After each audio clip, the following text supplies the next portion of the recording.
an airman. You all are sailors, and he is a Marine. Each of us brings something different to the fight. And together, we represent the strongest fighting force in the world.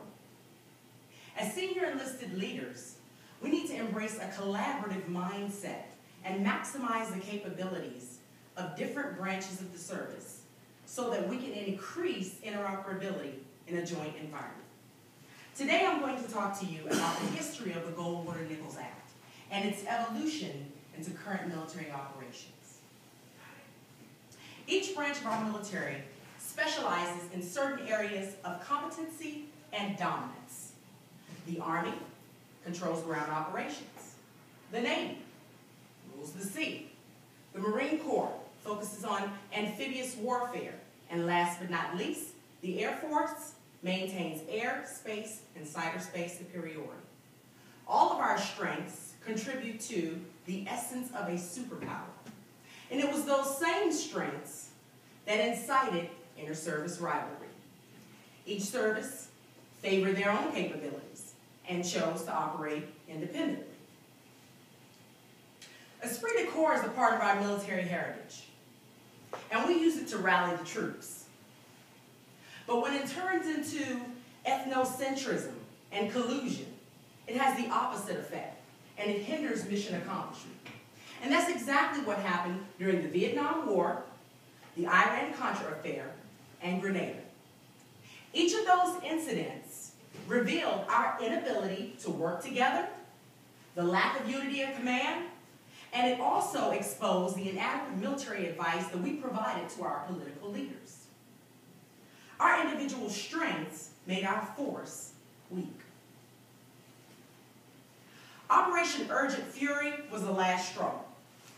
A failed rescue mission, 19 killed, 119 wounded, all because of poor communication, confusion, and a lack of intelligence. Now we say freedom isn't free. How much more are we willing to pay at the expense of internal division? Congress mandated reform legislatively. The Air Force and the Army Chiefs of Staff supported reorganization, and the Navy and the Marine Corps Chiefs of Staff opposed it. This debate essentially put the Army and the Air Force against the Navy and the Marine Corps, sparking a 241-day battle to enact the Department of Defense Reorganization Act of 1986, also known as the Goldwater-Nichols Act. Senator Barry Goldwater from Arizona and Representative William Nichols from Alabama championed the reform effort by creating legislation to unify the wartime activities of each branch of the service, and also changing the function of military and organization forever. This legislation changed the way our services interact, and it streamlined our force for greater efficiency. Our service chiefs retain responsibility for organizing, training, and equipping us, but they no longer had operational control over us. That authority was given to the combatant commanders, who now report directly to the Secretary of Defense and the President through the Chairman of the Joint Chiefs of Staff.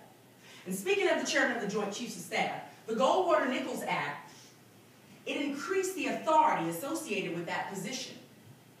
And it designated that person as the principal military advisor for the Secretary of Defense, the National Security Council, and the President. It also created the Vice Chairman of the Joint Chiefs of Staff position for continuity purposes in the absence of the Chairman. Lastly, it provided unity of command and enhanced joint strategy and contingency planning. Now, the Goldwater-Nichols Act made way more changes than the ones that I just mentioned, but I just wanted to highlight a few ways in which we shifted individually from independent warfighting units to the organized integrated force that we are today. The success of Operations Just Cause and Desert Storm demonstrated our ability to operate jointly as a cohesive team.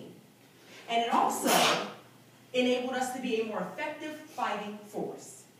The history of the Goldwater-Nichols Act It recognized the need for reorganization, but it also illustrated our ability to have success with interoperability.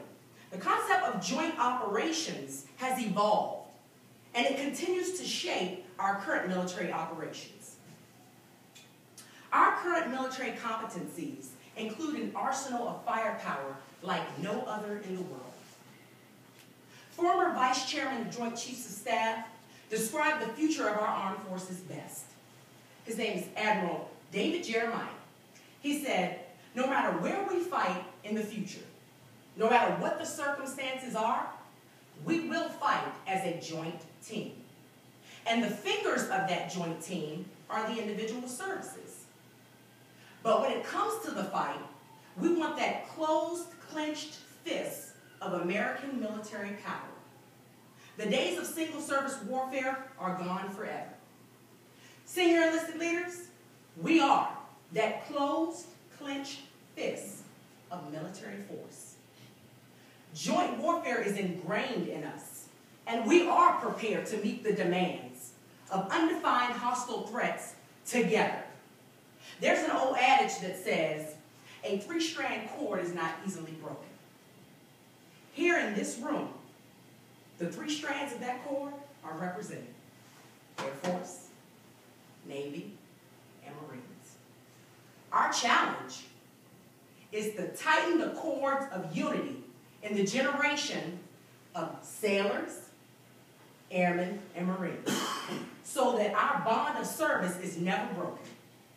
The Goldwater-Nichols Act provided a pivotal innovation for forums like this one.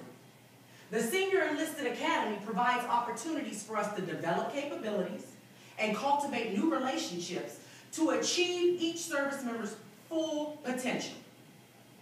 Since 1986, we have improved military effectiveness. We have clear lines of communication and authority. We share resources, and we train together based on joint doctrine. This act significantly transformed the Department of Defense, and it validated the importance of joint experience in military operations. Today, I highlighted for you the history of the Goldwater-Nichols Act and its evolution into current military operations. Senior enlisted leaders, we need to be prepared to effectively integrate unique capabilities of all service members so that we can enhance interoperability in the joint environment. It doesn't matter which branch of service you're in. It doesn't matter what color of uniform you wear. It's the blood that you shed for the flag that we defend that makes you one of us. One team, one fight. Thank you.